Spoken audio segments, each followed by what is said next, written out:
যুক্তি প্রয়োগ করে সোনার যুগ তৈরি করতে হবে। তাহলে আমলা, ডিসি, এসপি, ডিএমপি, কমিশনার, মন্ত্রী, এমপি এরা তো ওটি নামাজ পড়ে। ওরা অবশ্য 10 জনের মধ্যে 5 জন ভালো হলেন না, কিন্তু ওই কয়নি।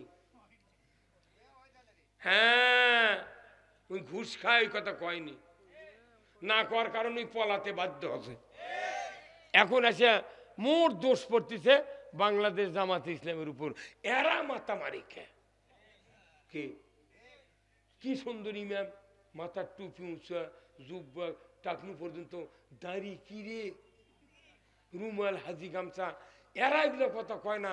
কত আল্লাহ লোক, তারা কয় না এই জামাতের কয় ফলাফান এরকে বাজিছে কি। তখন করছে উদ্দিস বুদ্দিস না পা, এরা করছে যে এরকে আকিদা খারাপ। তা আকিদা হচ্ছে আরবি শব্দ, এর বাংলা কি?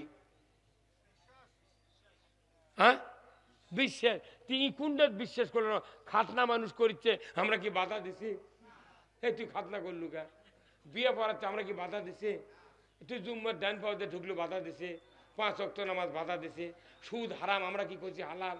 তো কোনটা তুই বাধা দেয় আকিদা খারাপ হলো তুই দেখাতো। তার মানে আসল কথা হলো জামাত ইসলাম এ দেশে কার আইন চালু করবে চায়? এখন আজ থেকে সিআইসি শোনে, যখন আমি বাংলাদেশ জামাত ইসলামে ঢুকি তখন এক শ্রেণীর পীর, এক শ্রেণীর আলেমওলামারা আমার বিরোধিতা শুরু করলো এলাকার। তারা কত উঠে জামাতের বিরুদ্ধে। তখন আমি খুব চিন্তা ভাবনা করে বই পুস্তক করে বুদ্ধি গোছানো যে এদের থেকে মোকাবেলা কী দিয়ে করা যায়। তখন আমি বললাম যে জনগণক, তখন বললাম যে জামাত এমন একটা দল, এটা হলো কুঞ্চির বেড়া। কিসের বেড়া? কুঞ্চির বেড়া।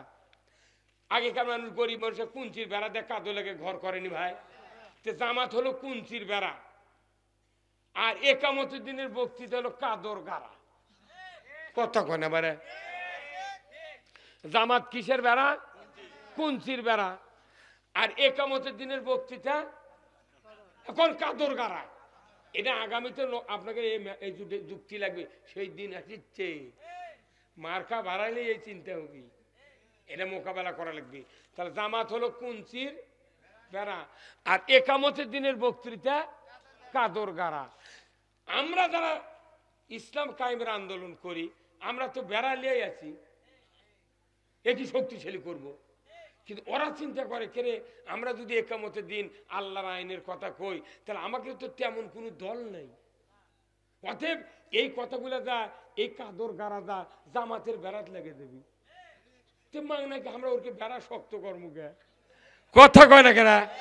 সেই দিন ওরা উল্টা পাল্টা কথা কয়, কোনো কথার ভিত্তি নাই। ওরা লাস্ট পর্যন্ত কোনো কাজও করে না। হ্যাঁ, কথা কয় না কা? আল্লাহর দিন কায়েম করার কথা যারা বলেছে যুগে যুগে, তাদের বিরুদ্ধে, নবীদের বিরুদ্ধে তোকমা লাগানো হয়েছে। কথা ঠিক কিনা? ওই তোকমা দিয়ে আমরা ভয় করি। আমরা কোরআনের পথ ধরেছি, কোরআন যা বলে আমরা তাই করতে চেষ্টা করি।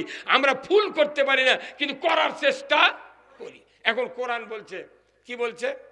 খুতবার একবার সানির লাস্টে সূরা নহলের ৭০ নম্বর আয়াত এখানে দেওয়া আছে।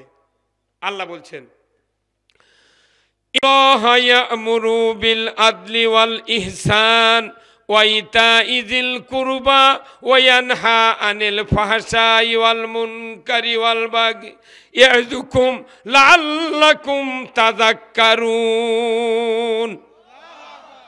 আদিল জুম্মাত শুনেছেন, একটা 23 মিনিট এই কথা শুনেছেন আপনি। একটা 23 মিনিট, সোয়াকটায় নামাজ শুরু হচ্ছে, এই খুতবা শুরু হচ্ছে, আপনারা শুনেছেন। এই আয়াতটা আল্লাহর নাজিলকৃত আয়াত, এত গুরুত্বপূর্ণ আয়াত। এই আয়াতের ব্যাখ্যা যদি ইমামরা মসজিদে এক এক করে বুঝে দিত, আমার মসজিদে পিতামাতার ভেতরে, ছেলে বাবার ভেতরে কোনো রকমের অকারেন, কোনো মন খারাপ হতো না। আত্মীয় স্বজনের ভেতরে কোনো রকমের অসহনীয় ভাব দেখা দিত না। এর মানে হলো, নিশ্চয় আমি আল্লাহ তোমাদেরকে হুকুম দিচ্ছি, আদেশ করতেছি, তোমরা ন্যায় বিচার করো। কি করো? ইনসাফ ভিত্তিক সমাজ কায়েম করো, আর আত্মীয় স্বজনের সাথে সৎ ব্যবহার করো। কি? আত্মীয় স্বজনের সাথে সৎ ব্যবহার করো, পিতামাতার খেদমত করো, অন্যায়, নাফরমানি, ফায়সা, অশ্লীল কাজের থেকে তোমরা বিরত থাকো। এটা হলো সবচেয়ে বড় জিকির। সবচেয়ে বড় জিকির কি? এইগুলি অন্যায়, এগুলো বাদ দেওয়া, এই অপকর্ম থেকে নিজেকে পরহেজ রাখা, এটা হলো সবচেয়ে বড় জিকির। এই জিকির বাদ দিয়ে, এই জিকির না করে উনি তাহেরির জিকির করছে। এই তাহেরি রে জ্বালাও পোড়াও রাখিয়া তো মারদার কতক্ষণ এটা কি জিকির হলো? কিন্তু আমার আল্লাহ বলছেন সবচেয়ে বড় জিকির হলো এই ফায়সা কাজের মধ্যে হলো লটারি। এই বগুড়া জেলা প্রপারে কমপক্ষে 450 মাদ্রাসা আছে, মহিলা কওমি আইলিয়া দিয়ে 450, মসজিদ আছে কমপক্ষে 900। এই বগুড়া পুরা এই পৌর দিয়ে ধরে পুরা বগুড়া শহর দিয়ে 900-র মতো মসজিদ আছে। এটি